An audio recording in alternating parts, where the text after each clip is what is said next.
Jay, you've had a couple days now to kind of reflect on this season. Just how do you kind of sum up the 2018-19 Condors? Well, I thought it was an excellent season. We laid the foundation for this franchise. We tread some new ground and couldn't be happier with the effort, the determination, the will of the 25, 26, 27 players that were able to connect to each other, connect to their coaching staff, and connect to this community. I thought their care for each other was obvious on a daily basis, and I couldn't be more proud to be their coach. Your first year as a head coach, your first experience as well behind the bench in the American Hockey League.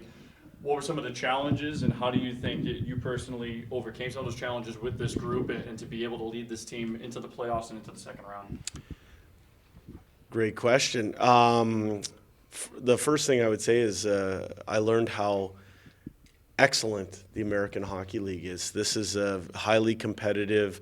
You have to deal with different types of situations that pop up that are different than the National Hockey League. It's a development league.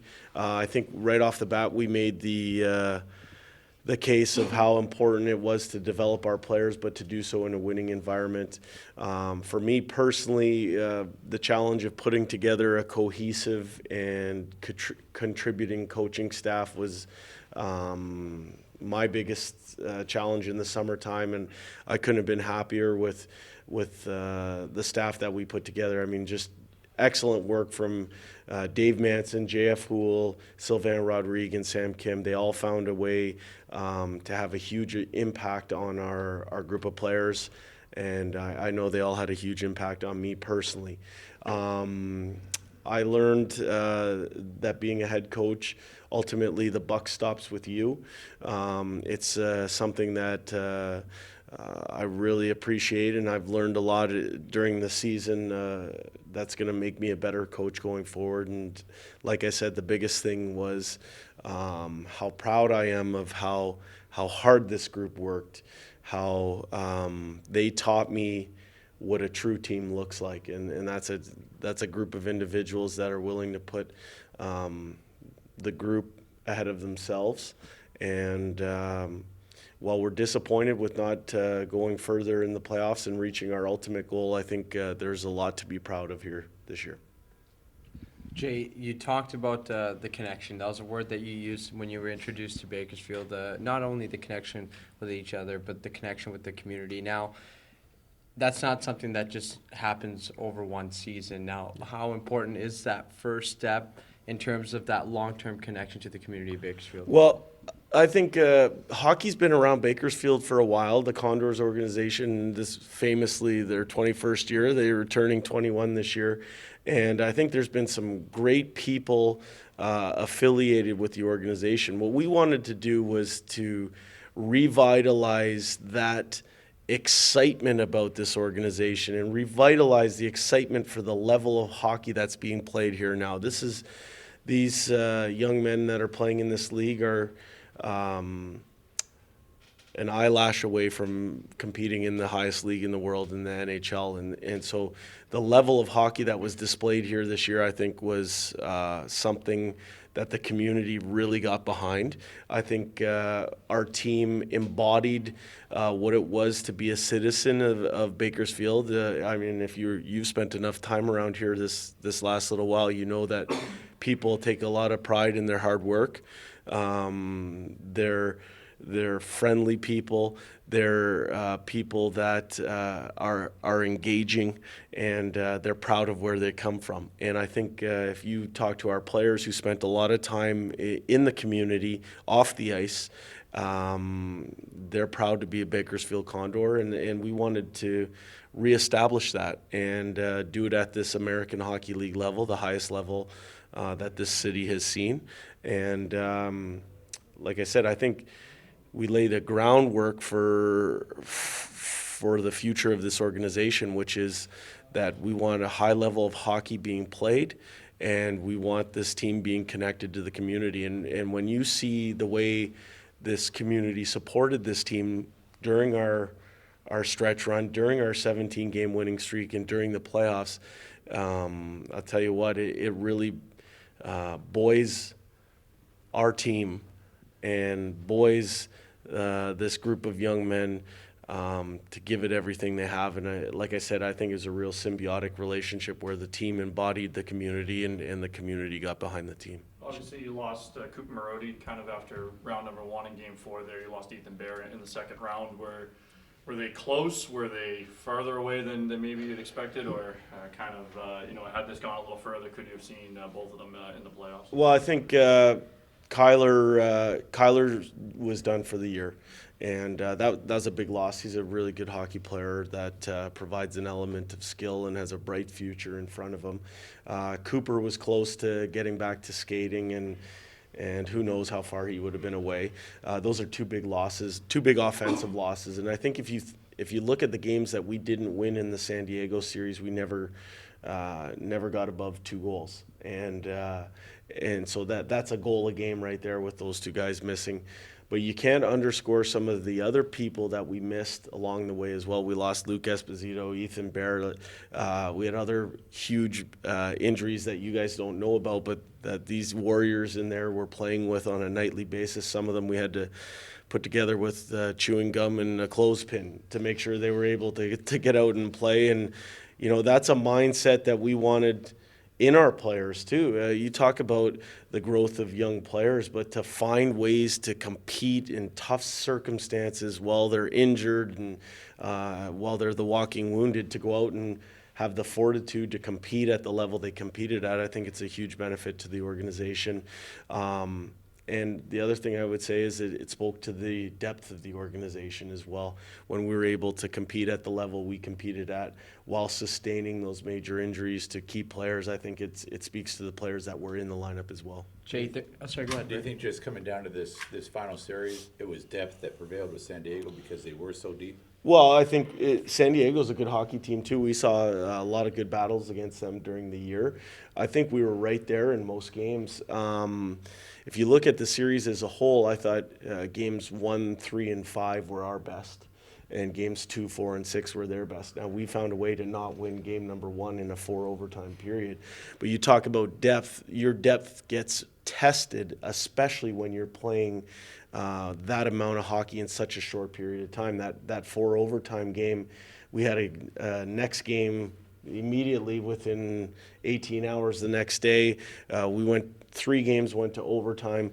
So, your depth is getting tested at that point. But I think there's a lot of positives to be taken out of that playoff series. There's some teachable moments and learning or lessons to be learned for us to continue to take a step going forward. But, couldn't be prouder of our effort. Was it a big step going from the assistant side to running your own bench here in Bakersfield in the American League? Yeah, I think that's a big step. The way I look at it, John, is I learned some valuable lessons over 13 years in the National Hockey League, over 1,000 games, over 100 playoff games. I got to be around some excellent people, some people at the top of their field. And when I say that, it's not just coaches, it's also the best players in the world as well.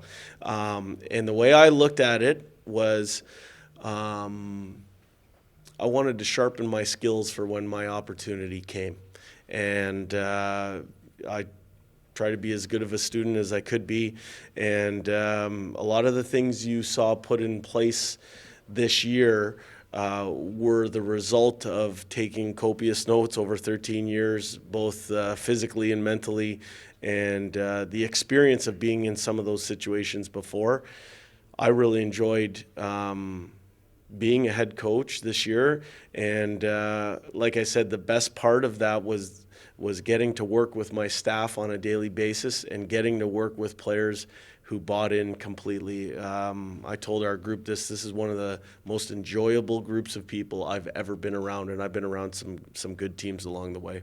Jay, we know what the usual regimen is for players after they maybe take a few weeks off, then get back in the gym, then skating. But what does an off-season summer look like for you, the head coach of the Condors? For me, I'm taking the next couple days to wrap up our season. So the coaching staff have meetings. We have player evaluation meetings as well with the players, give them a template for their summertime and their future going forward here. After that, I've been away from my family for a solid 8 months.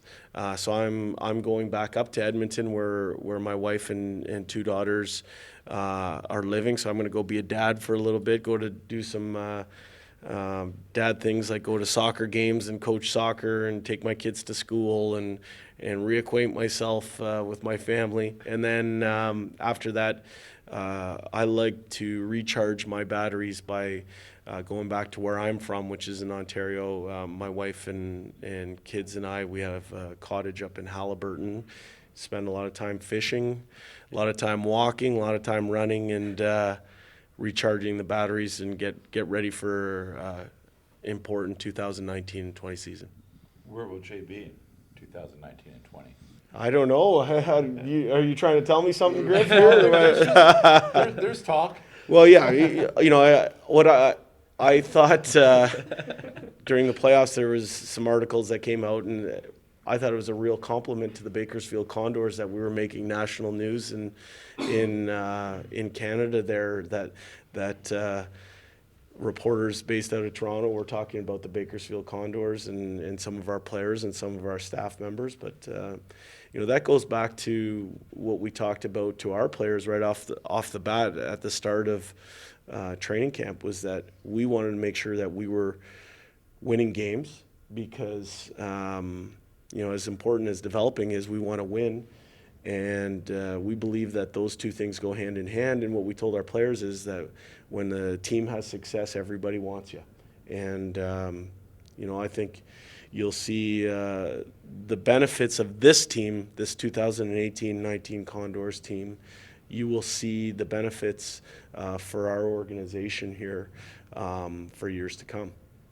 Jay, with all the moving parts at this level of hockey and all that adversity that comes with that, with guys moving up and down, how were you able to find success and consistency with this team when you had so many guys getting that chance to go up to play with the Oilers? Yeah, a very good question. We believed in a next man up philosophy. We believed in our team structure, in our team habits. And we felt that our structure protected everybody, so that regardless of who was in the lineup that night, we had a way of doing things or a set of standards, and we wanted our team that night to play to those. And we felt that when we did that, it gave us a chance to win.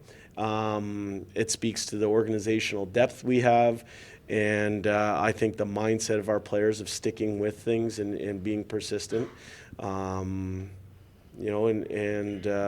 Like I said, our players did an unbelievable job at that. A lot of good things accomplished this year, but at the end of it all, we have to continue. We have to continue improving to take a step next year. And how gratifying is it as a coach to develop guys and see them get that shot up there, especially someone like Josh Curry and all he's been through? What was that like for you? I can tell you guys the absolute best part of being an American Hockey League head coach was to be able to make the phone call or tell somebody for the very first time that they've achieved their lifelong dream of making the National Hockey League. Those are memories I'll always have and take with me. And I think it happened 5 times this year, where 5 players got their first call to the NHL. I think it speaks to the team success that we talked about, and couldn't be happier for those individuals. I was really, really happy. That's my favorite part of my job. Who had the best or most memorable experience? Yeah, I think the most memorable one for me might have been, I'll give 2. Well, one was Joseph Gambardella. We were stretching as a team and getting ready to get on a bus, and I pulled him aside, and I think he thought he was in trouble. And I said, hey, you're okay. You're going up to the NHL. And he ran back down to the dressing room, and to see how his staff and teammates were hugging him and so happy for him, I thought was excellent.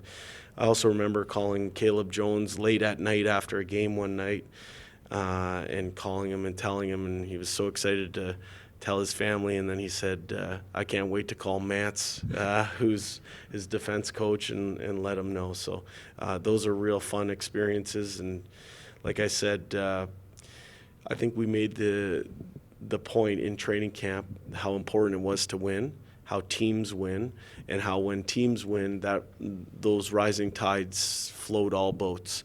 And you know, when you see that, you see the career years that our individuals had, and you see the team success. That's what hockey's all about. And like I said, we did a lot of really good things this year. We're going to need to take a step forward come next year.